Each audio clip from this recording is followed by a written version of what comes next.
Hello friends, मैं हूं doctor Ankit Kumar और आज आपके बीच मैं अपने इस चैनल के माध्यम से आया हूं। आशा करता हूं आप लोग हेल्दी होंगे और जहां भी होंगे स्वस्थ होंगे। और जैसा कि आप जान रहे हैं कि अभी भी सरकार की गाइडलाइन के अनुसार जो है लॉकडाउन की अवधि बढ़ा दी गई है। और इस बढ़ी हुई लॉकडाउन की अवधि में हम अपने इस चैनल के माध्यम से आपके बीच कुछ बेसिक एनाटोमी की वीडियोज लाने वाले हैं, जिसमें हम एनाटोमी के कुछ इम्पोर्टेंट टॉपिक्स की डिस्कशन करेंगे। और इसमें चूंकि एनाटोमी की जो डिस्कशन है वो बिना इमेज के पूरी नहीं हो सकती, इसलिए कोशिश करेंगे कि आपके लिए वो कुछ इमेज वाली वीडियो भी वो मैं इसमें ऐड कर सकूं, ताकि आपकी जो एनाटोमी की बेसिक कॉन्सेप्ट है वो क्लियर हो। और साथ ही मैं अपने व्यूअर से रिक्वेस्ट चाहता हूं कि वो मेरे इस चैनल को सब्सक्राइब करें और अपने दोस्तों के साथ शेयर करें। साथ ही जो मैं वीडियो अपलोड करता हूं और उस वीडियो को देखें, उससे कुछ सीखें और कमेंट सेक्शन में बताएं कि आपको इस वीडियो में क्या अच्छा लगा और इसमें क्या सुधार की ज़रूरत है, ताकि हम आपके लिए और ही ऐसी नई नई वीडियो ला सकें और आपके नॉलेज को हम बढ़ा सकें। हेलो फ्रेंड्स, आज मैं बात करने वाला हूं बेसिक एनाटोमी सीरीज। और बेसिक एनाटोमी सीरीज में सबसे पहले हम लोग पढ़ेंगे बोन के बारे में।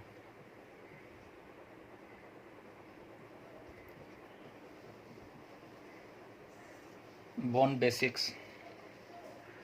तो जैसा कि हम लोग जानते हैं, बोन क्या है? Rigid connective tissue. तो बोन एक तरह का क्या है? कनेक्टिव टिश्यू है और यह कैसा है? रिजिड। ठीक है। और इसका मेन फंक्शन क्या है? तो मेन फंक्शन है मूवमेंट एंड लोकोमोशन। ठीक है। तो बोन का बेसिक फंक्शन क्या है? Movement and locomotion.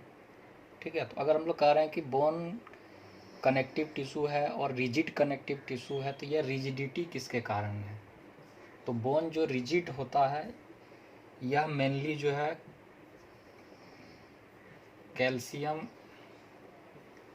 फॉस्फेट और कैल्शियम बाइकार्बोनेट। तो रिजिडिटी किसके कारण होती है? कैल्शियम फॉस्फेट के कारण और कैल्शियम बाइकार्बोनेट के कारण। ठीक है। थोड़ा सा और फंक्शन को हम लोग डिटेल में पढ़ते हैं। तो बोन की फंक्शन की बात करें तो जैसा कि सबसे पहले हम लोग जाने क्या? Movement and locomotion. Movement and locomotion. ठीक है। तो मूवमेंट और लोकोमोशन के लिए इसको और क्या चीज़ की ज़रूरत पड़ती है? तो इसको ज़रूरत पड़ती है मसल की। ठीक है। मसल की ज़रूरत पड़ती है और ये मसल जो है बोन के साथ अटैच रहते हैं और बोन के साथ अटैचमेंट करने के बाद यह मूवमेंट और लोकोमोशन में बोन की हेल्प करते हैं। ठीक है। इसके बाद क्या है दूसरा फंक्शन? तो प्रोटेक्टिव कवरिंग। Protective covering. तो प्रोटेक्टिव कवरिंग की बात करें तो किसको प्रोटेक्ट करता है? तो यह प्रोटेक्ट करता है वाइटल स्ट्रक्चर। Vital structure. तो वाइटल स्ट्रक्चर क्या है? तो वाइटल स्ट्रक्चर वो है जो हमारे लाइफ के लिए काफ़ी इम्पोर्टेंट है, जैसे ब्रेन, इसके बाद हार्ट और इसके बाद लंग्स। तो ब्रेन किसके अंदर रहता है? तो क्रेनियल बोन के अंदर, क्रेनियल बोन से कवर्ड रहता है। हार्ट और लंग्स जो है यह थोरेसिक केज में जो है यह प्रोटेक्ट रहता है। ठीक है। इसके बाद बात करें तो क्या काम है इसका बोन का? तो स्टोरेज। तो स्टोरेज क्या चीज़ का? तो कैल्शियम का और फॉस्फेट का। ठीक है। इसके बाद अगर बात करें तो ब्लड सेल फॉर्मेशन। तो ब्लड सेल फॉर्मेशन जिसमें आरबीसी, डब्ल्यूबीसी, प्लेटलेट्स वगैरह सब आते हैं, इस प्रोसेस को हम लोग कहते हैं हीमोपोएसिस। ठीक है। तो फंक्शन में क्या क्या हो गया, तो फंक्शन में हो गया मूवमेंट एंड लोकोमोशन, और इसके लिए क्या ज़रूरत पड़ती है, तो मसल की ज़रूरत पड़ती है। प्रोटेक्टिव कवरिंग किसके लिए, तो वाइटल स्ट्रक्चर के लिए, इसमें ब्रेन है, हार्ट है और लंग्स है। ठीक है। इसके बाद स्टोरेज क्या चीज़ का, कैल्शियम और फॉस्फेट का स्टोरेज होता है। इसके साथ क्या है, तो ब्लड सेल का फॉर्मेशन होता है, यानी जो ब्लड सेल बनते हैं वो हमारे बोन के अंदर जो कैविटी होती है, बोन मैरो, उसमें जो है ब्लड सेल का फॉर्मेशन होता है।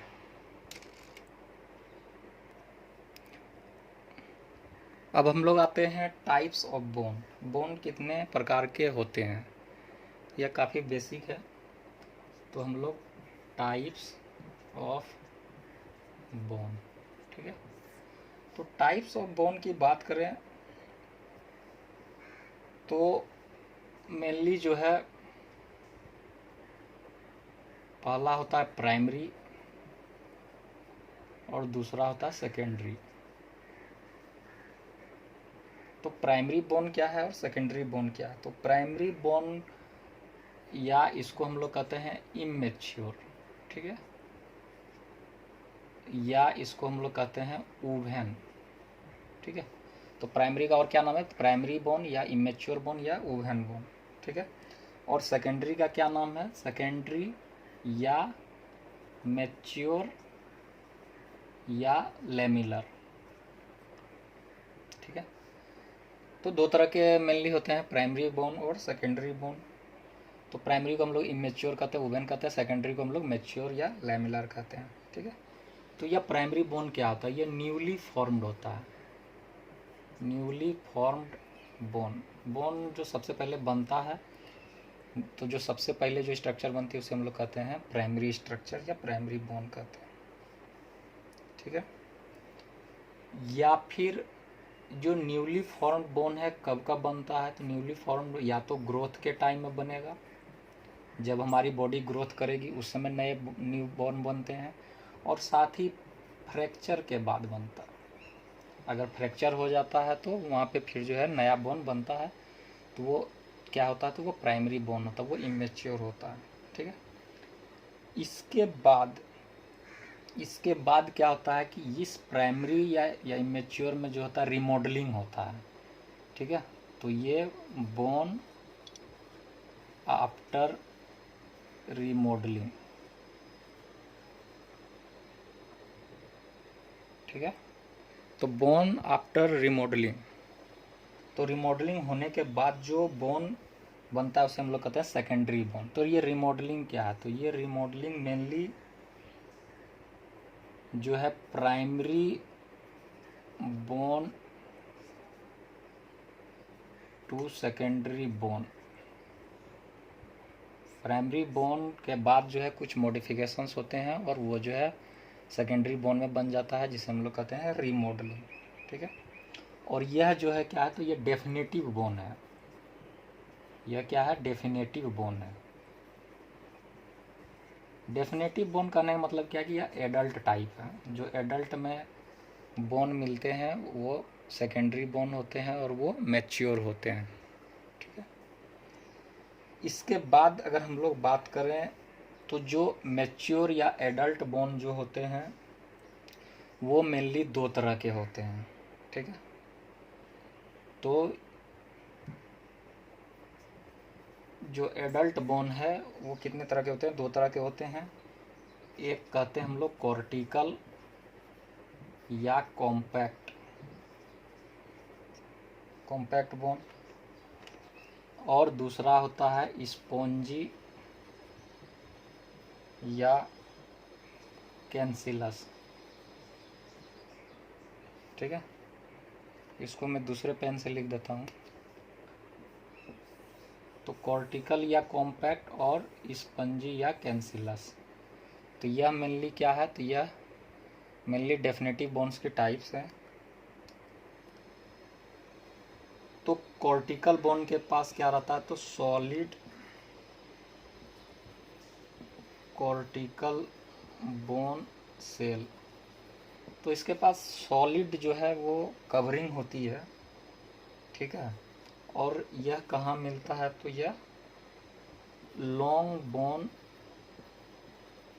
के सैप्ट में मिलता है। जैसे फीमर के सैप्ट में जो होता है वो कॉर्टिकल या कॉम्पैक्ट बोन होता है। और सैप्ट का दूसरा नाम क्या है, तो डायफाइसिस। इसको हम लोग आगे पढ़ेंगे, ठीक है। स्पॉन्जी और कैंसिलस क्या है, तो इसमें जो है ट्रेबिकुलर मेसवर्क होता है, ट्रेबिकुलर फ्रेमवर्क, ठीक है। तो ट्रेबिकुलर फ्रेमवर्क होता है, जो क्या होता है कि सेपरेटेड होता है, जो सेपरेटेड होता है किससे, तो मैरो स्पेस से, मैरो स्पेस से, ठीक है। और यह कहाँ मिलता है, तो एंड ऑफ लॉन्ग बोन, ठीक है। तो सबसे पहले हम लोग टाइप्स ऑफ बोन की बात करें तो प्राइमरी होते हैं और सेकेंडरी होते हैं। प्राइमरी को इमेच्योर या ओवेन बोन कहते हैं, सेकेंडरी को मैच्योर या लैमेलर बोन कहते हैं। तो जो सबसे पहले ग्रोथ के ड्यूरिंग जो बनता है या फिर फ्रैक्चर के बाद जो बोन बनता है वो प्राइमरी बोन होता है। और उसमें जब रिमॉडलिंग हो जाता है, कुछ चेंजेज हो जाते हैं स्ट्रक्चरली और केमिकली, तो वो जो है वो सेकेंडरी या मैच्योर बोन जो होता है, जिसको हम लोग कहते हैं डेफिनेटिव बोन या एडल्ट टाइप बोन जो होता है। तो एडल्ट टाइप बोन जो बेसिकली तो दो तरह के होते हैं, कॉर्टिकल या कॉम्पैक्ट बोन और स्पंजी या कैंसलस बोन। तो कॉर्टिकल बोन जो होते हैं वो सॉलिड या कॉर्टिकल बोन सेल जो हार्ड कवरिंग होती है, ये लॉन्ग बोन के सैप्ट में मिलता है, जिसे हम लोग डायफाइसिस भी कहते हैं। और स्पंजी या कैंसलस बोन जो होता है वो ट्रेबिकुलर फ्रेमवर्क या मेसवर्क होता है, जो कि अपने आप में सेपरेटेड होता है कुछ मैरो स्पेस से। और ये बोन कहाँ मिलता है, तो ये एंड ऑफ लॉन्ग बोन। तो लॉन्ग बोन के सैप्ट पे जो है वो मिलता है कॉर्टिकल बोन, और लॉन्ग बोन के एंड पे मिलता है हमको मेरा स्पंजी बोन। तो जहाँ तक टाइप की बात करें, इसके बाद हम लोग आगे बढ़ते हैं और मेम्ब्रेन के बारे में जानते हैं, ठीक है। तो मेम्ब्रेन क्या है, तो मेम्ब्रेन मेनली जो है एक पेरीओस्टियम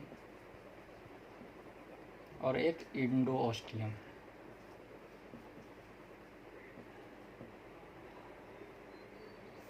पेरीओस्टियम और इंडोओस्टियम, तो ये क्या है, तो एक अगर ये बोन है, ये उसके अंदर की कैविटी है, मेडुलरी कैविटी, तो ये बाहर की कवरिंग जो होती है वो पेरीओस्टियम होती है, और यह मेडुलरी कैविटी की जो लाइनिंग होती है वो इंडोओस्टियम होती है, ठीक है।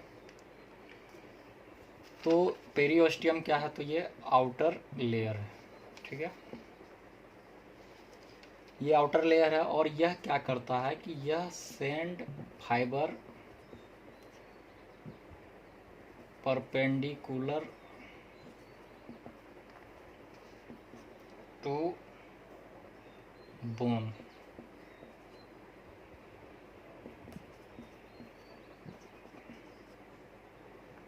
टू एंकर इनटू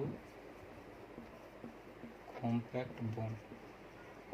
तो यह क्या है, तो पेरीओस्टियम जो होती है ये आउटर लेयर होती है, और यहाँ से यह जो है परपेंडिकुलरली ये फाइबर देती है, जिसका काम क्या है, तो एंकर करना, मतलब उसको टाइटली पकड़ के रखना कॉम्पैक्ट बोन को। और इस फाइबर को हम लोग कहते हैं क्या, तो शार्पी फाइबर। क्या नाम है इसका, शार्पी फाइबर। तो शार्पी फाइबर क्या, तो शार्पी फाइबर जो है वो पेरीओस्टियम से परपेंडिकुलर डायरेक्शन में निकले हुए कुछ फाइबर्स हैं, जो बोन को एंकर करते हैं, बोन को टाइटली जो है वो होल्ड करते हैं, और कॉम्पैक्ट नेचर बोन को देते हैं। और इंडोस्टियम की बात करें तो जो मेडुलरी कैविटी होती है, जो मेडुलरी कैविटी है उसकी लाइनिंग होती है, ठीक है। तो इंडोस्टियम क्या होता है, तो लाइनिंग ऑफ मेडुलरी कैविटी, ठीक है। तो मेडुलरी कैविटी की जो लाइनिंग होती है उसे हम लोग कहते हैं। और यह क्या है, तो यह थीन मेम्ब्रेन है, थीन मेम्ब्रेन है, और कनेक्टिव टिश्यू है। तो इंडोस्टियम क्या, तो thin membranes connective tissue like structure है जो मेडुलरी कैविटी को लाइन करती है, और उसे हम लोग क्या कहते हैं, इंडोस्टियम कहते हैं। ठीक है, इसके बाद हम लोग बोन कंपोजिशन की बात करते हैं। बोन कंपोजिशन, तो बोन कंपोजिशन की बात करें तो इसमें बेसिकली जो है वो दो तरह के कंपोनेंट होते हैं, एक ऑर्गेनिक कंपोनेंट होते हैं और एक इनऑर्गेनिक कंपोनेंट होते हैं। ठीक है, तो ऑर्गेनिक कंपोनेंट क्या है और इनऑर्गेनिक कंपोनेंट क्या है। ठीक है, तो ऑर्गेनिक कंपोनेंट की बात करें तो इसमें हमारे फाइबर्स, सेल्स और कुछ ग्राउंड सब्सटेंस, ये तीन बेसिकली कंपोनेंट्स होते हैं। और इनऑर्गेनिक कंपोनेंट की बात करें तो इसमें बोन सॉल्ट या कैल्शियम की जो हाइड्रोक्सी एपेटाइट होती है वो इनऑर्गेनिक कंपोनेंट बनाते हैं। तो फ्रेंड, आपको ये वीडियो कैसी लगी नीचे कमेंट सेक्शन में बताएं। साथ ही मेरे चैनल को सब्सक्राइब करें, अपने दोस्तों के साथ शेयर करें और बताएं कि आपको और कैसी वीडियो चाहिए या आपके लिए कौन कौन सी ऐसी टॉपिक्स है जो इम्पोर्टेंट है और आपको उसकी बेसिक नहीं पता है, वो कमेंट सेक्शन में बताएं ताकि नेक्स्ट वीडियो जो हो वो उस टॉपिक से रिलेटेड हो और वो आपके लिए हेल्पफुल हो। और व्यूअर से रिक्वेस्ट है कि मेरे इस चैनल को सब्सक्राइब करें, साथ ही बेल आइकन को दबाएं ताकि कोई भी नई वीडियो जब भी अपलोड हो वो उसकी नोटिफिकेशन आपको सबसे पहले मिले। और मेरे इस चैनल को शेयर करें, सब्सक्राइब करें और लाइक कमेंट जरूर करें। Thank you.